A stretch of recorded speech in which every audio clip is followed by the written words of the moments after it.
E aí, pessoal, Camina Samurai Pill na área com mais um vídeo. No vídeo de hoje será um Relatos Reddit Pill diferente, porque ele não será necessariamente falando um Relatos Reddit Pill. Primeiramente porque vai estar com a minha voz, e segundamente porque, bem, o que eu li... explica muita coisa. Vamos lá. Como todo mundo sabe, os casos de falsa acusação são muito frequentes, muito mais do que se pensa.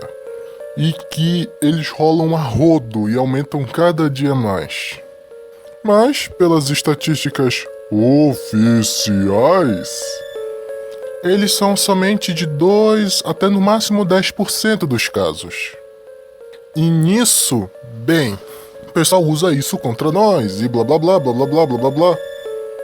Até mesmo quando tentaram tornar um crime de falsa acusação de assédio, de estupro e violência doméstica, quando tentaram transformar essas coisas em falsa acusação, quando tentaram transformar essas coisas em crime hediondo, falsa acusação disso em crime hediondo, o pessoal veio com isso. Ah, mas é muito pouco, e principalmente, esses casos são subnotificados, porque, pra quem não sabe, se eu não me engano, um a cada 3 casos deles não é, segundo eles, protocolada denúncia, não tem denúncia. Eles usam isso pra inchar os números e tal. Mas aí, bem, a gente sabe o que acontece de verdade, né? De que, como muitos casos de falsa denúncia nunca sequer chegam a ser postos em protocolação de denúncia e tal. Mas eu acho que eu meio que descobri, entre aspas, né? Vai que eu sou que nem Pedro Álvares Cabral aqui no Brasil, que descobriu uma nova terra. Em minhas andanças para fazer os relatos Reddit Pill, eu tenho que andar em um monte de subreddits. E nesses subreddits você vê vários casos de falsa acusação, traição e tal. Daí o que acontece? Num desses subreddits, eu encontrei uma postagem no qual ele perguntava sobre como os homens estavam reagindo às falsas acusações, como homens falsos acusados reagiam e viviam depois de passar por uma falsa acusação de estupro, de violência doméstica, de violência psicológica, de assédio pelas queridas Pandorinhas. E num dos comentários de resposta veio um comentário que realmente me chamou atenção. Ele dizia: "Olha, eu sou um detetive de investigação federal e eu fico abismado com a quantidade de casos de falsa acusação que eu vejo. Não são poucos." E ele vai lá explicando, e também é muito comum que o Estado e o Judiciário, para não reverter, para não tirar a acusação de estupro, essas coisas, eles fazem com que os caras tenham que aceitar acordos, por assim dizer, injustos. Aceitar acordos que o cara vai acabar saindo de uma maneira ou outra lesado. Porque eles sabem o quando é falsa acusação ou não. Eles sabem, o cara dizendo. E os caras são obrigados a aceitarem acordos para que eles não tenham que retirar a acusação, porque se retirar, não vai para os números. Aí ele dá um exemplo do lugar onde ele mora. O cara foi acusado de assédio, de estupro, e o pessoal descobre que é falsa acusação. Os caras vão lá, a polícia vai lá, e um representante diz: "Olha, a gente sabe disso, mas a gente não pode fazer muita coisa. Não pode fazer muita coisa. Estou fazendo aspas com os dedos aqui. Vamos fazer um acordo. Você aceita ser culpado, e ao invés de você receber 10 anos de cadeia em regime fechado, você só vai receber 3 anos em regime semiaberto com direito ao condicional." E muitas vezes os caras nesses momentos já estão totalmente ferrados psicologicamente, se é que eles já não estavam mortos antes de eles tentarem entrar em contato. E eles acabam tendo que aceitar esses tratos de vantajosos porque muitas vezes quando eles lutam para provar a inocência deles, o pessoal muitas vezes tenta minar eles. Tem muitos casos que eu li no Reddit, eu também vou desenvolver isso durante esse vídeo. E aí, eles acabam tendo que aceitar esses tratos de vantajosos, porque eles não veem muita oportunidade, ninguém vai acreditar neles. E eles acabam tendo que aceitar isso pra não passar o resto da vida na cadeia, ou acabar morrendo lá. E depois que eu li isso, eu comecei a repensar, pensar, porque eu li muito caso, pra caramba. Sério, eu li muitos casos de traição, de acusação de estupro, de assédio, de tudo mais. Eu comecei a pensar pra caramba. E eu cheguei numa conclusão de que possivelmente, olha que eu estou fazendo aspas com os dedos, vocês não estão vendo, mas eu estou fazendo aspas com os dedos. Muito possivelmente os números de falsas acusações são minados o tempo todo. Seja por coerção estatal, coerção judicial ou até mesmo coerção social. Se eu não me engano, o Relatos Red Pill 2 conta do caso do você não é culpado por querer expor a garota que te destruiu. Lá conta do garoto que foi acusado de assédio, disso, de assado, de cozido. E a escola apoiava totalmente a acusadora, espalhou pra todo mundo da escola, fez e aconteceu. Só que aí chegou numa hora que se provou que não era acusação de verdade, que era uma falsa acusação. Ele conseguiu provar isso. E o que a escola fez? Arquivou todo o caso, escondeu a imagem e o nome da acusadora, segundo eles, para preservar a imagem dela. Arquivaram todo o caso e cobriram tudo, começaram a apagar as provas e disseram pro garoto: ó, esquece isso, não vai mais dar nada. Se você continuar, a gente vai te processar. E se perguntarem, a gente vai dizer que nada aconteceu. Vocês estão entendendo isso? E não é só nesse caso não, nesse relato não. Em muitos relatos, sejam em escolas, faculdades, empresas, é quase sempre o mesmo script. Depois que descobre que é falsa acusação, o pessoal tenta encobrir na maior velocidade do mundo. O garoto do relato Red Pill 2, não, Relatos Red Pill 3, se eu não me engano, é o 3. Ele acaba tendo que desistir de fazer um processo, porque o pai dele tenta e a escola cagou e andou. E se ele tentasse falar alguma coisa, expor a garota dizendo que ela realmente falou a mentira, porque o cara ainda tem o estigma vai praticamente seguir ele a vida toda, porque o pessoal continua remoendo, principalmente os mais popularzinhos da escola dele, continuam remoendo esse assunto pros outros.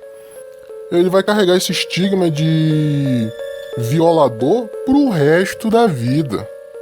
E a escola a escola não vai arredar o pé pra não só não manchar a imagem da escola, pra também não manchar a imagem da criança, porque eles fizeram coisa em cima, com certeza. E em muitos relatos é a mesma coisa. Tem um relato Reddit Pill que eu não postei ainda, que fala de um aluno que ele foi falso acusado e, bem, nessas falsas acusações ele acabou perdendo várias bolsas, coisa e tal. E quando ele conseguiu reverter, a escola ficou pé da vida. Daí quase ameaçou processar ele se ele falasse alguma coisa. Tem um outro caso também que o outro já não teve tanta sorte, ele perdeu tudo. Ele perdeu tudo, casa, amigos, parentes, aderentes, emprego, dinheiro, porque o pessoal obrigou ele a não falar nada. Se não me engano, a faculdade dele obrigou ele a não falar nada. Tem um outro caso também, em que o cara foi coagido a não falar nada. Os diretores da escola, a mesa de controle da escola disse: deixa esse caso acabar assim, porque ficaria muito feio. Olha o que eles falam, ficaria muito feio 3 alunas tendo que pedir desculpas por falso acusar um professor homem. E eles ameaçaram: se você contar alguma coisa, a gente te demite. E a gente faz o escarcéu na sua carta de recomendação. E eles falaram, se você aceitar ficar calado, tudo que a gente vai fazer é arquivar tudo e te mandar para um outro setor bem longe daqui. Você nunca mais vai ver elas. Mas fica de bico calado. E isso se repete em quase uma cacetada de relatos que eu li. E uma coisa estranha e nada feliz que eu também percebi é que, assim, muitos dos relatos que eu li e que eu posto aqui, eu vou também postar relatos de traição, vou postar relatos de não só de falsa acusação, mas de violência, de coisa e tal. Muitos desses relatos, principalmente os de falsa acusação, de estupro, de assédio, de coisa e tal, são postados em Reddits que normalmente não deveriam estar sendo postado isso. Em Reddits de desabafo, em Reddits de conselhos relacionais e tudo mais. Cara, olha, acho que de 40 relatos que eu já li, só 2 estavam num relato de conselho legal. E tinha um motivo pra isso. Normalmente, ou o cara já não sabia mais o que fazer e não postava lá, ou o relato de falsa acusação já tinha se passado muito tempo. E quando eu digo muito tempo, é entre 3 meses a mais anos. E o cara lá ferrado e a outra lá, a Pandorinha andando alegre, feliz e sorridente. Aí eu pensei, muitas vezes o cara já sofre isso e ele não consegue resolver. Poucos são os que conseguiram uma boa resolução do seu caso. Mas o estigma ainda ficou para alguns. E quando o pessoal diz que o estu é pior. Não é pior não. Porque é muito pior você ter o estigma de ser um violador do que um estigma de um violado ou de uma violada. É muito pior ter o estigma de violador. Porque uma violada existem assistencialismos e tudo mais. A sociedade evoluiu, entre grandiosas aspas, no sentido de ajudar esse tipo de pessoa. Agora, para um violador, mesmo quando provado a inocência dele, o pessoal não abre portas. Acabou a vida dele. Muitos tiveram que ir para outros lugares para conseguir recomeçar a vida. E ainda me vem gente nos comentários lá, dizendo que ele só tem que deixar seguir, pronto, que já era, acabou. Aí nesse rendezvous todo, eu desenvolvi uma lista de motivos de por que as falsas acusações são muito, muito pequenas. Vamos dizer assim, subnotificadas. Vamos usar o termo que eles usam, subnotificadas. Número 1. Muitas vezes os caras não têm como protocolar a falsa acusação. Eles muitas vezes são coagidos ou aconselhados a não fazer nada e só deixar o bonde seguir. É falsa acusação, coisa e tal. Não faz nada não. Tem um caso de um garoto lá que ele fala que o pai dele era um bosta e que ele mandou, filho, deixa isso pra lá. Ele ouviu da própria boca do pai, deixa isso pra lá. Um segundo motivo de muitas vezes das falsas acusações serem subnotificadas é, muitas vezes, o falso acusado é morto, ou linchado, feito com tecido, e não é protocolado a tempo. Ou o cara já é preso preventivamente, e ele acaba sendo morto lá na prisão. Porque vocês sabem o tratamento que os presos dão pra esse tipo de gente, né? Pra violadores. Terceiro, as autarquias, as empresas, as faculdades, os grupos, essas instituições, até o Estado, escondem ao máximo as falsas acusações, seja por acobertamento, por mídia, ou até mesmo fazendo com que os seus falsos acusadores aceitem acordos desvantajosos em troca de uma pena menor e de ficarem caladinhos. Ou até, em outras instituições, obrigar o cara a não prosseguir com a denúncia da falsa acusação sob a ameaça dele perder emprego, perder alguma coisa ou até mesmo ter o status completamente destruído, como se já não tivesse suficiente, né? A sociedade em si não liga para as falsas acusações e muitas vezes manda, quando um falso acusador retorna o favor, eles maltratam o falso acusador e mandam ele literalmente se lascar. Ou, quando é provado, o pessoal se nega a aceitar que ele é inocente. No mesmo Reddit, que teve o caso do garoto que ele queria expor a garota que destruiu ele, num dos comentários conta a história de um garoto. Se não me engano, esse é o relato Reddit Pio 1, que conta a história de um garoto que tinha um amigo que ele era músico e teve uma namorada. Ele terminou, a namorada não gostou e acusou ele de falsa acusação. Ele perdeu tudo, fizeram escarcel na vida dele, e quando descobriram que era uma falsa acusação, porque todo mundo acreditava nela, quando descobriram que era uma falsa acusação, todo mundo simplesmente só virava o rosto pra ele quando ele passava na rua. O cara é totalmente destruído psicologicamente. Ele agora é uma pessoa muito mais introvertida. E principalmente, ele já não confia quase em ninguém, só confia no amigo dele. E todo mundo, quando olha pra ele na rua, bem, viram um rosto. Porque sabem que ele é inocente, mas não querem admitir isso.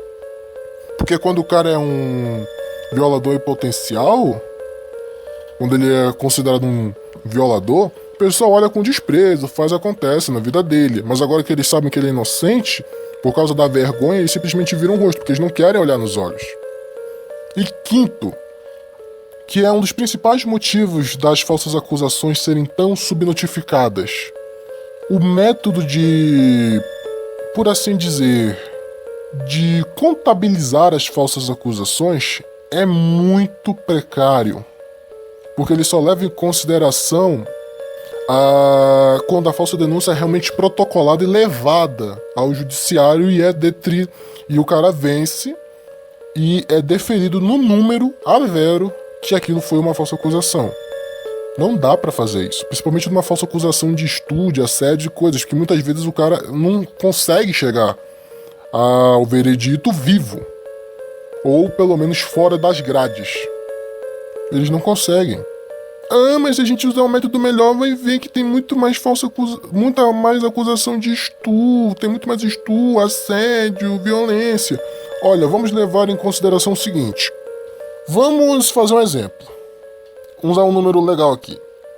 Vamos dizer que em um ano ocorrem mais ou menos uns 600 mil estupros. E que desses estupros, em potencial, uns 400 mil são subnotificados. Vamos usar 2/3, que é pra ficar legal. Aí junta 600 mil mais 400 mil, dá 1 milhão. Olha a quantidade. Aí vamos pegar a métrica que o pessoal usa. De 2 a 10%. Vamos usar o valor máximo. 10% de 1 milhão. É 100 mil falsas acusações. Pode dizer, é um número muito pequeno. Tá, agora vamos levar em consideração o seguinte. Vamos utilizar em consideração os números protocolados aqui no Brasil. Que existem estatísticas oficiais, em várias de família, em várias judiciais, de que 50% a 80% dos casos de acusação de pedo, de estupro, de assédio, de violência são falsas. Vamos pegar esse número e vamos lá, 50%. 50% de 1 milhão. 500 mil.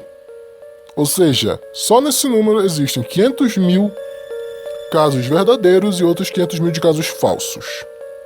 Mas vamos pegar então, levando em consideração o que esse cara falou, e vamos pegar em consideração 80%.